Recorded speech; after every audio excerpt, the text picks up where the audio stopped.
But if you're going to listen to the voice of the Spirit, God will not allow a woman to start a church. I know you will not understand it, and you keep arguing, and you say, but what about Joyce Meyer? That's not the will of God. You will hate me all you want. I'm here to speak the truth only. Oh, what if she's gifted? Still can't lead a church. Can they be ministers of the gospel? Yeah. And never as a founder of a church. And I can pass through the scriptures with you and the original rendering with you so that you line up and you realize it. That's why Kenneth Hagin said, I will allow you to be a leader of any church, but according to what God told me, that's Kenneth Hagin, a woman should not start one. Oh, but are you not respecting men more than women? I did not start this issue. God did.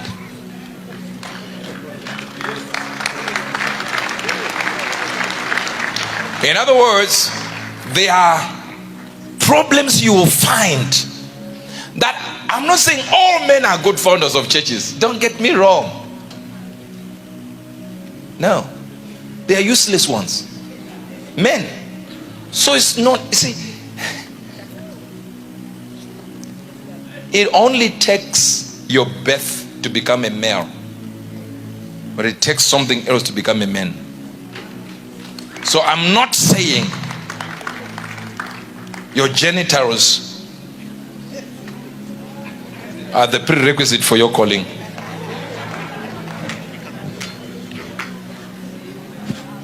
Even mentally disturbed people will give birth. That doesn't mean to say they'll keep charge of the family and take care of the family. But there is something God put in a man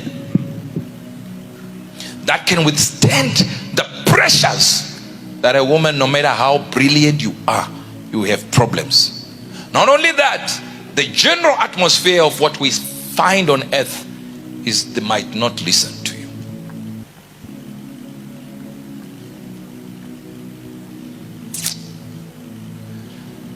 Yeah. That's what the Bible says. I do not allow a woman to usurp authority over a man. But the Bible says to be under instruction and to be in silence. I have to remind you, this is New Testament, not Old Testament. So when I see women saying, I'm the founder of my church, I just go like, wow. Wonderful.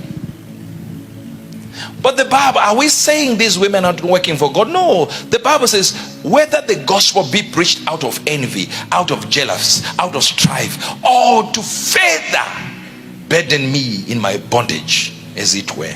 The gospel is being preached anyhow. Anywhere it's being preached. In other words, some indeed preach the gospel, Philippians 1:15. Some indeed preach the gospel out of envy, and some out of strife, and some also of goodwill. The one who preaches Christ of condition not sincerely, supposing to add affliction to my bones, but the other of love, knowing that I'm set for the defense of the gospel. What then? What then should we say? Should we say women should not preach? No. In every way, whether in pretense or in truth, Christ has been preached. Whether a man stands there pretending to be a man of God, if they dispense what is in the Bible, the gospel has been preached. They go to hell. But the message they gave is a seed in someone's heart. Am I against Joyce Meyer? No.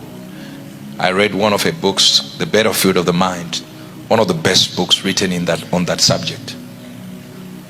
Brother Branham did not believe in women preachers. When he stood in a Kathleen Crewman's office, he said, here is an office of a general of God. But you don't believe. There is something he was against, that the Spirit told him, it is not this, it should be that. But God spoke to me to preach and do this and do this. But him telling you to preach doesn't mean to say start a church. Yes. Having a real church? Can women preach? Of course. The Bible says even the stones would rise if men fail to rise. The way I'm thinking, you're better than a rock.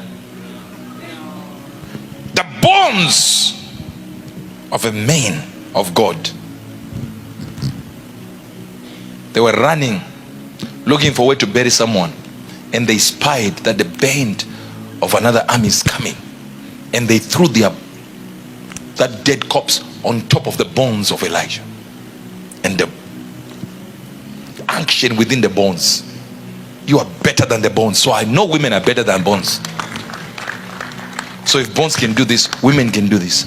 But when it comes to starting a church, a ministry, and you stand in front and command people, Bible says there's a problem. I command women to be under subjection. So what God is saying is not that you shouldn't preach. He's saying you shouldn't lead. You don't need deliverance. You don't need to have a church.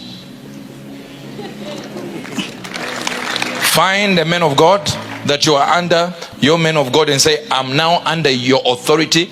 This ministry, I'm a pastor here, but I'm now under your authority. Otherwise you have issues and issues and issues that will break your marriage and go this way and go this way. For the sake of the gospel, it's important that you do it for the sake of God. But God never said what God put together, no man should put asunder. That means even God doesn't want you to divorce.